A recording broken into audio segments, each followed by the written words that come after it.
देखो मंच पर हमारे बादल जी बैठे हैं, आचार्य जी हैं, भवानी जी हैं, दीपक जी हैं और रघुवीर जी हैं। मैं भी मंच पे बैठा हुआ हूँ। मैं उधर व्यवस्था देखने के लिए गया था तो दाल बाटी चूरमा बहुत जोर रहा था तो मैं तो खा के आ गया। अपने यहाँ एक कहावत है, भूखे भजन हुए गोपाला, ये लो तेरी कंठी माला। अब मेरे को ऐसा लग रहा है कि ये सब उधर ज्यादा लेट करना ठीक नहीं है। अभी अपने जिस विचार परिवार से हैं उसमें व्यक्ति को कोई स्थान नहीं है। विचारधारा, विचारनिष्ठ, ध्येयनिष्ठ, राष्ट्रनिष्ठ हमें ऐसे संस्कार संघ की शाखा में दिए गए हैं। पर कई बार ये नारे लग जाते हैं कि एक ही लाल, एक ही लाल। इसको अभी चालू हो गया, लेकिन ये ठीक इसलिए नहीं है कि लाल तो लाल बहादुर शास्त्री हुआ था या नरेंद्र मोदी हुए हैं। बोलो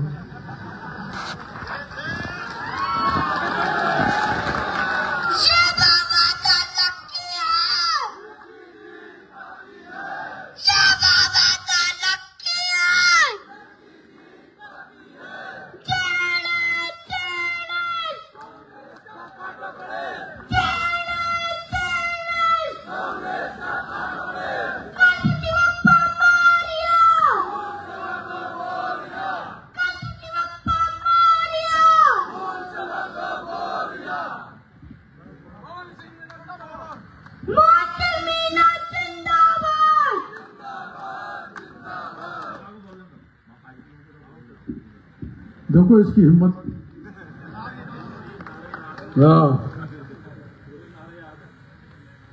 तो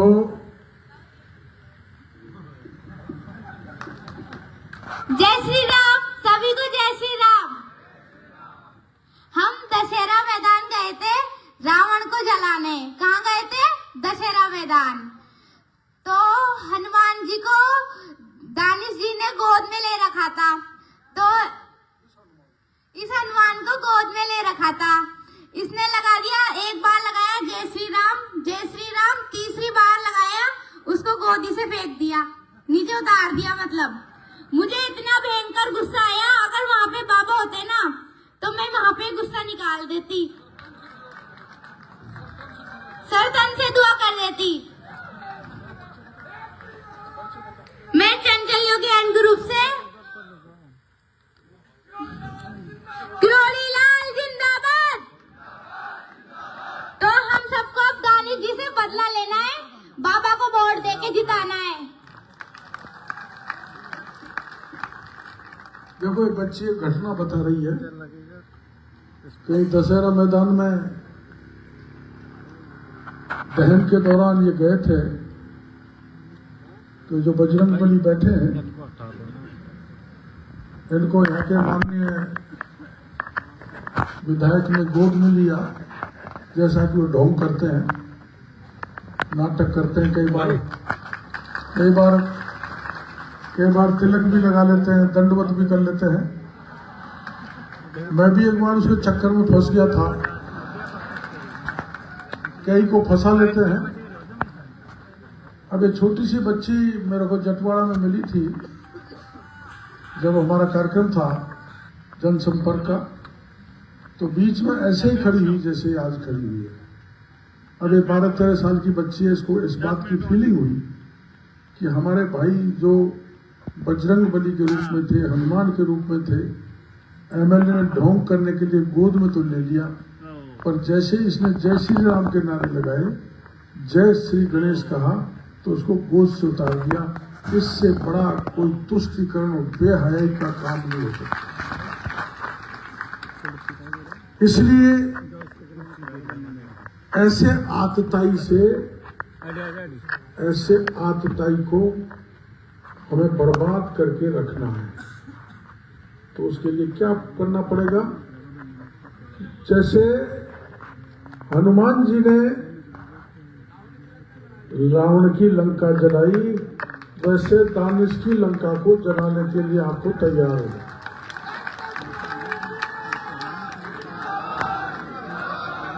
अब मैं ये बात सही है कि मैंने और मोदी जी ने साथ साथ इमरजेंसी में काम किया था। मैं मेडिकल कॉलेज बीकानेर में पढ़ता था तो पूरे देश में इमरजेंसी थी। आपातकाल लगा दिया था इंदिरा जी ने, क्योंकि इंदिरा जी को आपको पता है हाई कोर्ट से उनको डिस्क्वालीफाई कर दिया था। प्रधानमंत्री पद से हटना नहीं चाहती थी, तो देश में आपातकाल ला दिया। वो आपातकाल के विरोध में हमारे विचार परिवार ने तय किया कि आपातकाल विरोधी सामग्री छपवाते थे गुजरात में, इसलिए कि वह जनता पार्टी का एकमात्र प्रदेश ऐसा था क्या जनता पार्टी का राज था, और वहां से प्रिंट सामग्री में लाता था। 13 महीने तक तो मैं सफलतापूर्वक बांटता रहा, लेकिन बाद में मुझे पकड़ के जिस ढंग से यातनाएं दी, उनका वर्णन अगर मैं करूंगा तो आपको सिहरन उठ जाएगी। और वो यातना इसलिए सहन की कि हमारे मन में राष्ट्र सर्वोपरि था, चाहे प्राण चले जाए, लेकिन हम ये नहीं बताएंगे कि सामग्री किसने छापी और कहां से लाया। राष्ट्र की रक्षा के लिए प्राण भी न्यौछावर करने के लिए हम तैयार हैं। उस विचार से, उस विचारधारा से आप भी हो, मैं भी हूं, और मंच पर बैठे हुए हमारे मेहमान भी हैं। तो हमारे लिए राष्ट्र सर्वोपरि है। ये तो बात कर रहे हैं कौन बेटा, थोड़ी देर। हमारे लिए समाज राष्ट्र पहले है, राष्ट्र पहले है, समाज बाद में है, पार्टी तीसरे नंबर पे, व्यक्ति को कोई स्थान नहीं है। हमारा विचारधारा ये कहती है कि हमको व्यक्तिनिष्ठ नहीं होना चाहिए, हमको विचारनिष्ठ होना चाहिए। अब हमारा विचार क्या है, जो अभी तक बात चल रही थी कि हमें सनातन धर्म और हिंदू पर किसी प्रकार का अगर परेशानी आए, अगर दिक्कत आए जो अब आ रही है, उसका बराबर नैले का जवाब धैर्य से देने की आपको जरूरत है। अब ये सौभाग्य की बात है कि हमारे प्रधानमंत्री एक ऐसी बड़ी हस्ती है जो ग्लोबल लीडर है, और हमारा देश का मान सम्मान पूरी दुनिया में जो बढ़ाया है, देश के प्रधानमंत्री नरेंद्र मोदी ने बढ़ाया है। और मेरे को सौभाग्य है कि ऐसे महापुरुष का मैं मित्र हूं, और ऐसे मित्र ने मेरे को आपके यहां चुनाव लड़ने के लिए भेजा। मैंने वास्तव में ऐसा कोई टिकट नहीं मांगा, ये वास्तविकता है। मेरी 10-12 जगह से नाम आया। पहले तो पार्टी ने कहा आपको लोकसभा लड़ाएंगे, आप सब जगह प्रचार करना, लेकिन कुछ दिन बाद फोन आया कि आप कहां से चुनाव लड़ना चाहते हो। मैंने कहा आप जहां भेजो, राजगढ़ भेज दो, जमुआ रामगढ़ भेज दो, थानागाजी भेज दो, बस्सी भेज दो, टोडा भीम भेज दो, सपोटरा भेज दो, लालसोट भेज दो, उनियारा भेज दो, झाजपुर भेज दो, दरियावद भेज दो, प्रतापगढ़ भेज दो, सवाई माधोपुर भेज दो। मेरे को पार्टी ने आदेश दिया, मैं सवाई माधोपुर आ गया। जिन जिन भाइयों ने टिकट मांगा, मैं उनसे माफी चाहता हूं, पार्टी का आदेश था इसलिए आ गया। जिनने टिकट मांगा है, पार्टी देखो इतनी बड़ी है, कहीं न कहीं हमारे कार्यकर्ता को मौका चूक जाती है तो एडजस्ट करती है, और उसका सबसे बड़ा उदाहरण मैं हूं। किसी विवाद के कारण मैं पार्टी से बाहर हो गया, और मैं 2 बार आपके यहां से चुनाव लड़ा। मेरे पास जो हमारी विचारधारा थी, विचारधारा से तो मैं नहीं भटका, मैं बाकायदा संघ की शाखा जाता था, गुरु दक्षिणा भी करता था, लेकिन पार्टी से बाहर था। पार्टी से बाहर रहकर जब मैं चुनाव 2 बार लड़ा, तो मैं दोनों बार पार्टी चुनाव इसलिए हार गया कि मेरे पास चुनाव चिन्ह कमल का फूल नहीं था।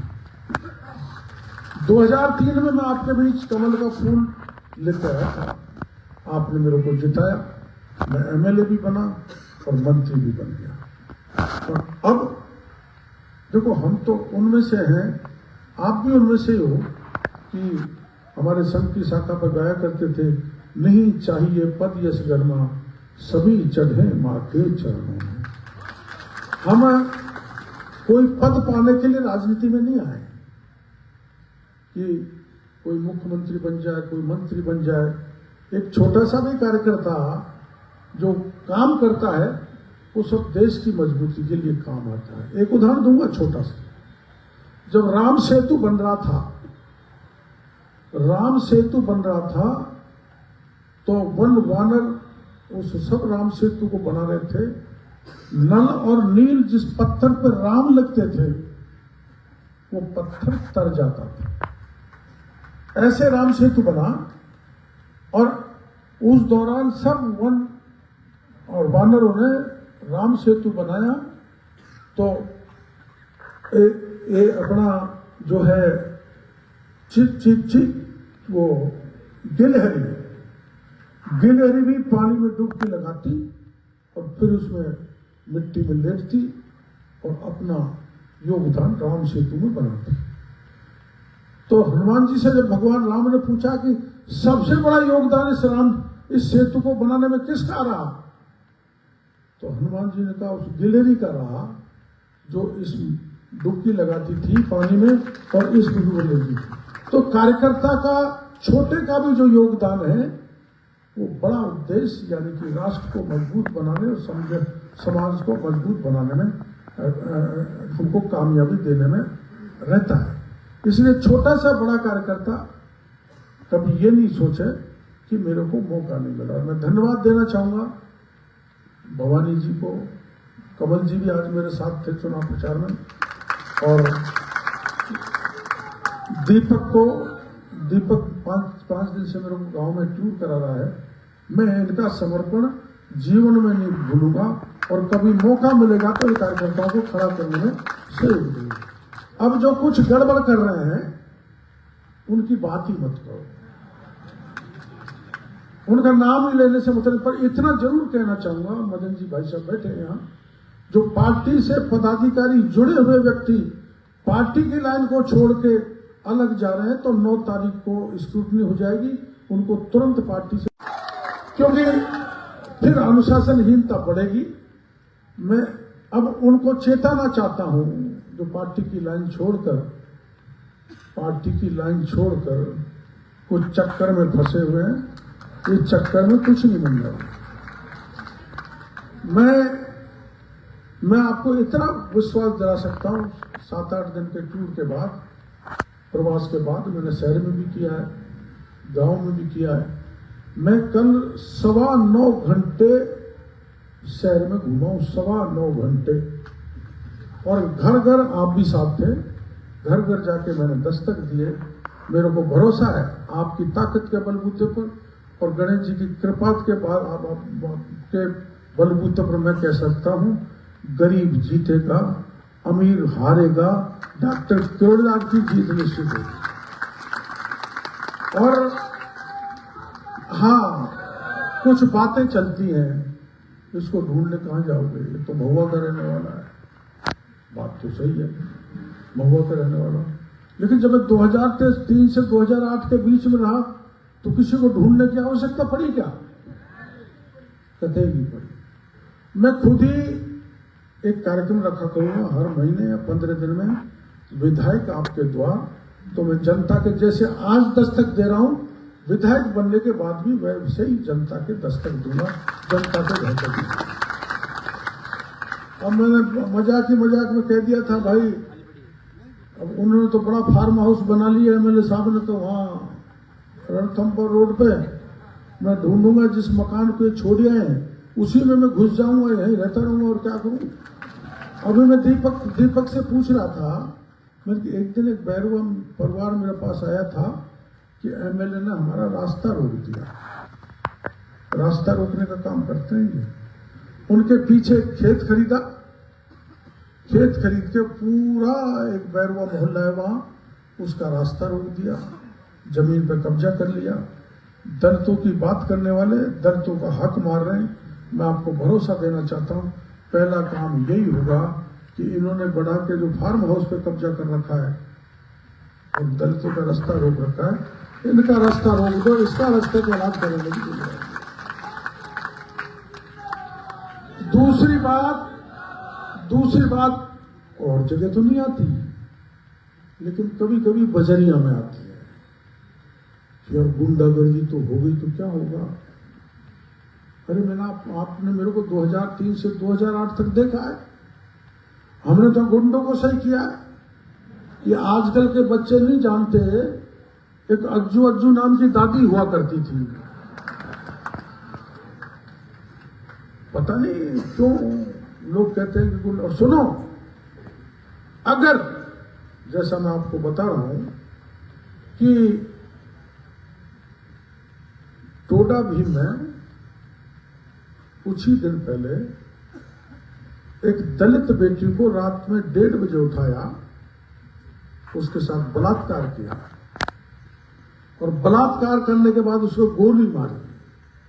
नहीं मरी तो तेजाब छिड़क दिया और तेजाब से भी नहीं मरी तो कुएं में डाल दिया। जब दाह संस्कार लगाने वाले थे तो मेरे को पता लग गया और मैंने उस डेड बॉडी को लेकर धरना दिया। ये कुकर्म करने वाला मीणा था, मैंने उसको गिरफ्तार कराया और उस दलित बेटी को 15 लाख रुपए राज्य सरकार से उसके परिवार को दिए।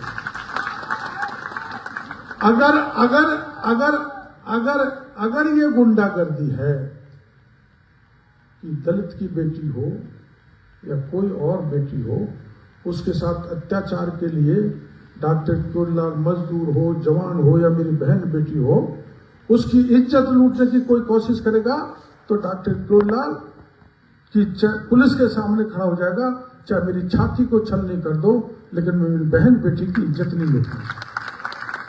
अगर ये गुंडागर्दी है तो ये गुंडागर्दी तो नहीं रुकने वाली, ये गुंडागर्दी तो मैं करूंगा। अब ये सामने ही थाना है, एक हिंदू युवती को उठा के ले गए दिन दहाड़े हाउसिंग बोर्ड से। वो पहले महिला थाने गई, उसने कहा वो कोतवाली जाओ, कोतवाल ने कह दिया एसपी के वहां जाओ। एसपी को मीटिंग चल रही थी तो वो जो पहरेदार खड़ा था वो चल बाद में आएगा, वो रो भी रही थी बेचारी, महिला की सुनी नहीं। किसी ने कह दिया, मैं कलेक्टर के पास उस दिन वैसे आया था, किसी ने कह दिया पुलिस वाले ने ऊपर बाबा बैठा है वहां चली, मेरे वहां पर आ गई। मैंने कलेक्टर से कहा, मेरे कलेक्टर साहब दिन दहाड़े बेटी को ले गए, बरामद कराओ। तो कलेक्टर ने कहा साहब यहाँ की पुलिस ऐसी है। मैंने कि कलेक्टर से भी काम नहीं चलेगा, चल थाने पे चल। मैं उसके माँ बाप को ले गया, थाने पर आ गया। 300-400 कार्यकर्ता भी पहुंच गए, महिला भी आ गई थी, हमारे हिंदू समाज के कुछ लोग आ गए थे। और मैंने कुर्सी पर बैठकर यहां कह दिया था, अगर बेटी हमारी बरामद नहीं हुई तो आप समझ सकते हैं उसका परिणाम कितने गंभीर होंगे। और मैं आपको कह सकता हूं, उस हिंदू युवती को बरामद करने के लिए खुद एसपी आ गए।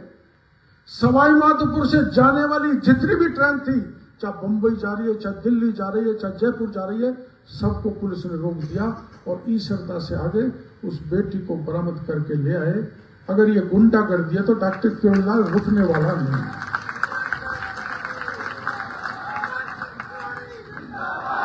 ये गुंडागर्दी है। हमारे कुछ विरोधी कह रहे हैं अरे गुंडागर्दी हो जाएगी, बिल्कुल होगी। जिन्होंने पैसा खाया है, जिन्होंने यहां के एमएलए से मिलके, मैं तो जा रहा हूं गांव में, सड़क बनते ही टूट गई, पाइपलाइन डाली तो लीक हो रहा है। इन अफसरों ने एक पुलिस का अफसर तो ऐसा है जो एमएलए के पैरों में लुढ़कता है। मैंने सबकी लिस्ट बना रखी, अभी हुआ था। देखो, कार्यकर्ता मेरा प्राण है, कार्यकर्ता मेरी ताकत है, और कार्यकर्ता के साथ कुछ होगा तो डॉक्टर किरोड़लाल सारी सीमाएं लांघ कर उस कार्यकर्ता की मदद करेगा। ये मेरा प्रण है, ये मेरा संकल्प है। और मैं आपको बताता हूं,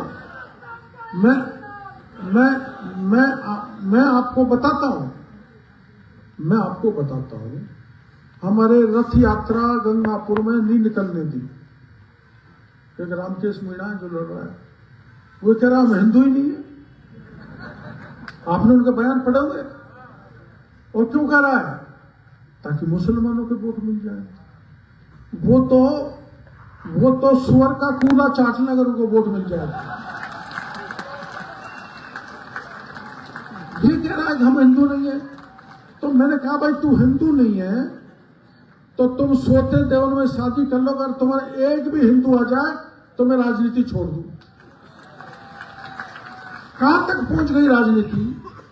उसने हमारे गजेंद्र जी शेखावत ईआरसीपी को समझाने के लिए यहां पर आ रहे थे, गाड़ी रोक दी, गाड़ी के सामने खड़े हो गए। फिर हमारा रथ नहीं निकलने दिया। फिर गहलोत आया तो एक रात पहले हमारे 10 कार्यकर्ताओं को उठा कर ले गए नंगे कपड़ों में।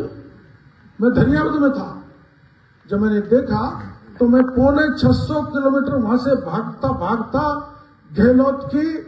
गहलोत की सभा के पास पहुंच गया और पुलिस ने माफी मांग के हमारे 10 कार्यकर्ताओं को छोड़ दिया जब मैं वापस हुआ।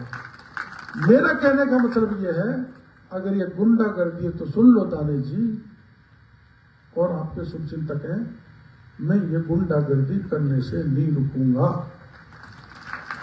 अब आप ये भी ध्यान रखना, चुनाव में पुलिस का बल भी हो काम में लिया जाएगा और धन बल भी काम में लिया जाएगा। अभी मैं वहां था, उसमें बिलोली में मुक्सुदनपुरा में, तो कोई वहां आज एमएलए साहब गए बताया गंभीरा गांव में, तो वहां कोई कीच पड़ा हुआ था, ज्यादा कीच। ये आपने कीच का तो किया ही नहीं और पानी नहीं आ रहा, हमारे तो बिजली नहीं आ रही, तो मुर्दाबाद लगा दिया। तो मुर्दाबाद लगा दिया, पता नहीं कहां से कीचड़ होके भग गया।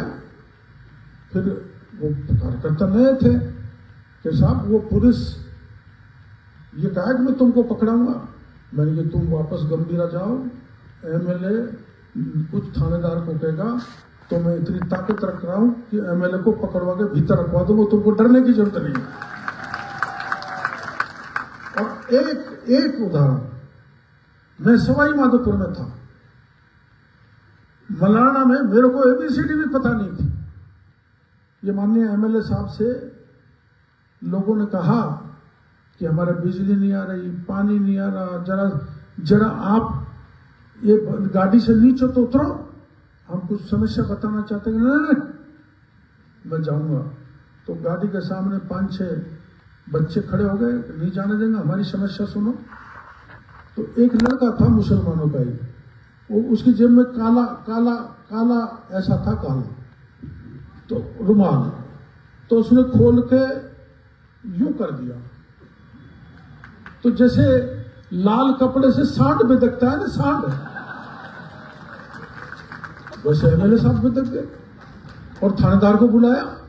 फोन किया कि इनको पकड़ो, और बेचारे नए लड़के थे तो भाग लिए, लाल सोट, जयपुर की तरफ लाल सोट हो गए। तो लाल सोट में जाके पुलिस ने उनको पकड़ लिया। मेरे को या किसी ने बताया कि पुलिस उनको लाल सोट में पीट रही है, और मैं जानता भी नहीं था कौन। उसमें 2 तो मुसलमान थे, 3 हिंदू थे, एक कौन था। तो मैं वहां भागा गया। तो जैसे ही पुलिस को मेरे को पता लगा कि डॉक्टर साहब आ रहे हैं, तो पुलिस लेके उनको जंगल में जा रही थी। मैंने वहां भी ले जाके पकड़ दिया, क्यों मारा है, क्यों पीटा। थाने में जाकर 6 कार्यकर्ता भी नहीं थे, पब्लिक के लोग थे, 6 को छुड़वाया और थानेदार के खिलाफ मुकदमा दर्ज कराया। दूसरे दिन चुनाव आयोग के पास ले गया, आपने जरा अखबारों में छपा होगा, चुनाव आयोग के पास ले गया। मैंने चुनाव आयोग से कहा कि ये चुनाव निष्पक्ष नहीं हो सकता, जहां पुलिस वाले सवाई माधोपुर के दौसा जिले में आके पीटे, सवाई माधोपुर का थानेदार दौसा जिले में लाके पीटे, इसको डॉक्टर केवललाल या हमारी पार्टी बर्दाश्त नहीं कर सकती। तो मैंने बकस दिया, एक थानेदार तो गुजर था, एक मीना था। मैंने कि कहीं चुनाव में चक्कर नहीं पड़ जाए, कहीं दोनों नाराज हो जाएंगे तो गड़बड़ हो जाएगा। लेकिन आपको कह रहा हूं, मुकदमा दर्ज है। चुनाव के बाद उन दोनों थानेदार को हथकड़ी लगा के जेल में करवाऊंगा, ये मैं आपको कह रहा हूं। ये मैंने क्यों बताया है? ये इसलिए बताया कि सब कार्यकर्ता आप बैठे हो, आप साक्षात बजरंगबली की ताकत लेके काम करना, किसी पुलिस से मत डरना। एक एक वोट पोलिंग पर ले जाकर कमल के बटन को दबाना, जिससे अपनी प्रचंड मतों से जीत। अब यहाँ एक षड्यंत्र और चल रहा है कि साहब शहर में तो आके कहते हैं गांव में तो डॉक्टर केवललाल के पास कुछ है ही नहीं,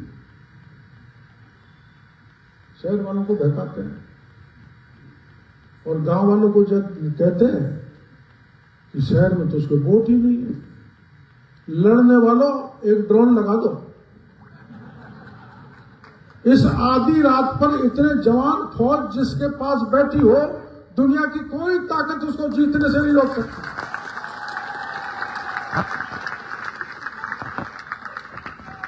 और भैया मेरी बात सुनो, मैं जो अभी भवानी कह रहा था कि मैं बुढ़ा नहीं हूं, मैं 72 साल का जवान हूं। मेरे को जब ये पता लगा कि आमागढ़ में मूर्ति तोड़ दी भगवान महादेव की, और 12वीं सदी में वहां कोई हिंदू सम्राट हुआ था तो मीणा, वो झंडा फाड़ दिया। ये रामकेश मीणा ने, 2-3 एमएलए ने जो कहते हैं हम हिंदू नहीं है। तो हमने कहा, जैसे आप कहीं जिद पकड़ लेते हो ना ना, अभी सुना रहे थे अपने में हरि बाबू जी वगैरह, हमने चुनौती दी सब पुलिस को घुटने टेकने पड़े, तो हमने भी चुनौती दे दी, जिस झंडे को आमागढ़ से हटाया उस झंडे को हम वहां फहराएंगे जाके। तो गहलोत का बयान आया कि वहां परिंदा भी पैर नहीं रख सकता। 1000-1200 पुलिस, लाठियां, बंदूकें, गोलियां, अश्रु गैस, अग्नि वर्षा और ड्रोन। अब आप देखो, आप कभी आमागढ़ को जाके देखना, बहुत अच्छी जगह घूमने की। उसका गेट एक ही है, फोर्ट का तो एक ही गेट होता है आमतौर पर। तो उस गेट पे 1000-1200 पुलिस लगा दी। इनकी अकल ने ये काम नहीं किया कि दूसरी तरफ से चढ़ के आ सकते हैं। फिर हम रात को 3 बजे चढ़े, 9 कार्यकर्ता थे, कांटे थे, फिसलन थी, बरसात थी, सांप भी था, घोड़े भी थे, पैंथर भी थे। लेकिन हमको तनिक भी चोट क्यों नहीं आई? क्योंकि हम भगवान का काम करने के लिए गए थे, ईश्वरीय कार्य करने के लिए। और 6.25 घंटे में सनातन धर्म की रक्षा के लिए गए थे। जिन राजाओं ने राष्ट्र की रक्षा की, हिंदू धर्म की रक्षा की, उनके मान सम्मान पर अगर थोड़ी भी चोट लगे तो हमारा खून खोलता है। मेरा तो 72 साल की उम्र में खोलता है। चढ़ गया, चढ़ के झंडा फहरा दिया। कमिश्नर आए, एसपी आए, घने थानेदार आए, आप कहां के आ गए? मैंने कहा आपके डॉन तो अंधे हो गए, आ गए हम तो। फिर गिरफ्तार कर लिया। गिरफ्तारी से मत डरो, सुनो भाई, गिरफ्तारी और डंडे से मत डरो। जो कोई नेता बनना चाहता है, मैं पुलिस की छड़ी को, पुलिस जो मारती है ना, पुलिस डंडा, उसको मैं संत की छड़ी मानता हूं। जिसके पड़ गई वो जरूर नेता बनेगा। एक बार मैंने मेरी नौकरी में चुनाव हार गया था, तो मैं अस्पताल चलाता था भगवान। तो रोज यही प्रदर्शन, ज्ञापन, धरने, ये किसानों का बिजली नहीं आ रही, ये किराया बढ़ गया, ये बलात्कार हो गया, प्रदर्शन। तो एक बार हमारे लाठी मारी, बहुत जोर की, पर लाठी चार, 5,000 की भीड़ थी, बाकी के भग गए, 14 लोग पकड़े गए, मैं भी पकड़ा गया, हम सब घायल हो गए। तो मैं सही कह रहा हूं, जब चुनाव हुआ तो लाठी का असर ये हुआ कि मैं सबसे ज्यादा वोटों से सवाई माधोपुर से लोकसभा का सदस्य बन के गया। यहां भी पड़ी थी ना मेरे फैक्ट्री में, और जो 14 लोग थे, मैं लिस्ट दे दूंगा आपको, 14 के 14 सरपंच बन गए। तो मैं कार्यकर्ताओं से कहना चाहता हूं, ये चुनाव हो गया मतदान, कोई दिन पुलिस भी कर लेगी, घुमाएगी, कराएगी, ये करेगी, वो करेगी, डरने की जरूरत नहीं है। आप तो बूथ को सुरक्षित रखना, कोई गुंडागर्दी भी कर सकते हैं, और मैं यही रहूंगा, मैं यही रहूंगा। और ऐसा टोल फ्री नंबर मिलता है देश में, ऐसा टोल फ्री नंबर कोई तय करना मैं तो समझता नहीं हूं। मेरे तक मोबाइल है छोटा सा, जिसमें 13 नंबर फीड है, 13 लोगों के, उसमें गोलमा का भी है। मैं यूं बटन दबाता हूं तो उसमें दीपक निकल आता है, यूं दबा भवानी निकल आता है। बटन देख के मैं तो कुछ ज्यादा सोशल मीडिया में समझता नहीं, इसलिए कि मैंने मदन जी से प्रार्थना की थी, ये कैसे आगे बढ़ता है मैं तो जानता नहीं। तो कोई ऐसा नेटवर्क, और मैं आपको कह के जाना चाहता हूं, मैं अहरनिश आपकी रक्षा करने का काम करूंगा, ये मैं आपको बता देना चाहता हूं। और आपको यहां परसों कांड हुआ था, वो घटना ठीक नहीं थी किसी भी तरह से, लेकिन जिस ढंग से हमारे 90 लोगों को गिरफ्तार किया दबाव डाल के, बड़ी गंभीर घटना थी, करने वाले 2 थे, 90 को जेल में डाल दिया। मैं पार्लियामेंट में भाषण दे रहा हूं और दिल्ली से दबाव लग रहा है कि इसको भी उठा के डालो। देखो कैसी गंदी राजनीति होती है। मैंने कह दिया था, सुनो मनमोहन सिंह जी और गहलोत साहब, आपकी कोई ऐसी हथकड़ी नहीं बनी जो डॉक्टर चोरलाल के हाथ में डल जाए, नहीं बनता। इसलिए मैं आपको कहना चाहता हूं, मैं जब यहां हूं तो पुलिस की ऐसी कोई हथकड़ी नहीं जो आपके हाथ में डल जाए, मैं खड़ा हूं आपको। कतई डरना मत, कतई झिझकना मत, कानून को हाथ में मत लेना। डॉक्टर भीमराव अम्बेडकर ने जो कानून बनाया है उसकी पालना करनी है। फिर सामने वाला अगर कोई कानून को हाथ में लेता है, चाहे वो कितना ही बड़ा आदमी हो, उसका इलाज करने की जिम्मेदारी मेरी है, मैं करूंगा। मैं आपके हित में हूं, हित में रहूंगा कि जो बैठाने वाले हैं इन बात को क्लियर करने की जरूरत है। गांव में भी वोट भरे पड़े हैं, कोई कमी नहीं है। शहर में भी कल मेरे को वहां घुमाया था, उसमें शहर में वो पंडित जी वो बैठे गाड़ी वाले, वोट ही वोट पड़े हैं। मेरे को कोई कांग्रेस दिखी न, कोई निर्दलीय दिखा मेरे को, तो वोट ही वोट पड़े। बस ये है कि उनको सकेल के भर के पोलिंग पर पहुंचाना और डलवाना, और सबसे ज्यादा प्रचंड मतों से जीता के, जैसे लोकसभा में रिकॉर्ड कायम किया था वैसे विधानसभा में रिकॉर्ड कायम करने का संकल्प लिया।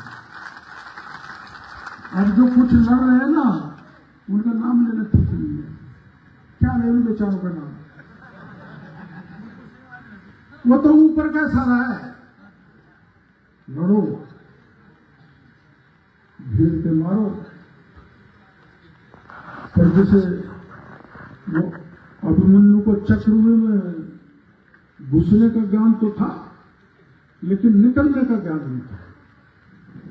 मैं उसी तरह से चक्रव्यूह में घुस गया हूं यहां, तो निकालने की जिम्मेदारी आपकी है, सब कार्यकर्ताओं की।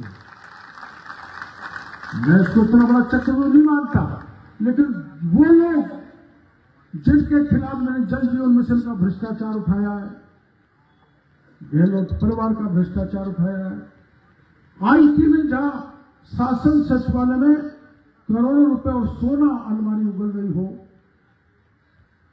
डीओआईटी का घोटाला, खान का घोटाला, रीट का घोटाला, थानेदार का घोटाला, आरएएस का घोटाला, वो एक वो बाबूलाल खट्टर को छोटा सा प्यादा है जिसको पकड़ लिया।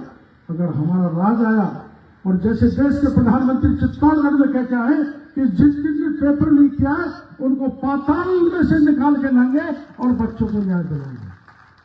अब वो न्याय दिलाना है तो भाई मेरा जैसा आदमी विधानसभा में पहुंचना जरूरी है कि नहीं है ना?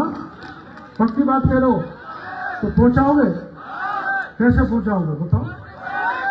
ना एक वोट से काम नहीं चलेगा। जैसे ये भवानी भाई कह रहा था कि 20-20 परिवारों से संपर्क, मतलब एक आदमी 100 वोट कम से कम, एक आदमी 100 वोट ये निकालेगा। वाले में जिनके निशाने पर मैं आया हुआ हूं उनको चिंता इस बात की अगर जीत में आ गया तो ये स्कड मिसाइल हम पे ही गिरेंगे आते हैं। ये बोफोर्स की तोप है तो उस तोप को यही विफल करना चाहते हैं। आपकी ताकत लग गई। आधी रात को भी आप हमारे भाषण सुन रहे हो। आपका कर्जा जीवन में भी नहीं भूलूंगा और आपको ऐसे सार्थक परिणाम दूंगा जो आपने कभी भी नहीं सोचा होगा। या अमन चैन दूंगा, या शांति दूंगा, सुख दूंगा, भ्रष्टाचार मुक्त इस सवाई माधोपुर को करूंगा, कानून की व्यवस्था जो खराब हो रही है उसको करूंगा, दुकान से जो मोबाइलों को उठा के ले रहे हैं उनको डंडे मार के जेल में कराऊंगा, दुकानदारों से पैसे लूट के ले जा रहे हैं उनको भी डंडा मारना है। सबका इलाज करने का एकमेव उपाय है कमल का फूल। मत भूल कमल का फूल। तू क्या बोले? बाबा ये तो मुमकिन है, वरना जिंदगी भर गुलामी करो। अब तो सवाई माधोपुर में 2-2 शेर हो गए, भवानी सिंह मीना और बाबा। अब तो सवाई माधोपुर हिंदू राष्ट्र बन गया। जय गणेश, जय गणेश, जय गणेश, जय गणेश, जय गणेश, जय गणेश। फूल से भर दो मोरिया, गणपति बाप्पा मोरिया। जय जय जय जय गणपति बाप्पा मोरिया। या बाबा लखिया, या बाबा लखिया।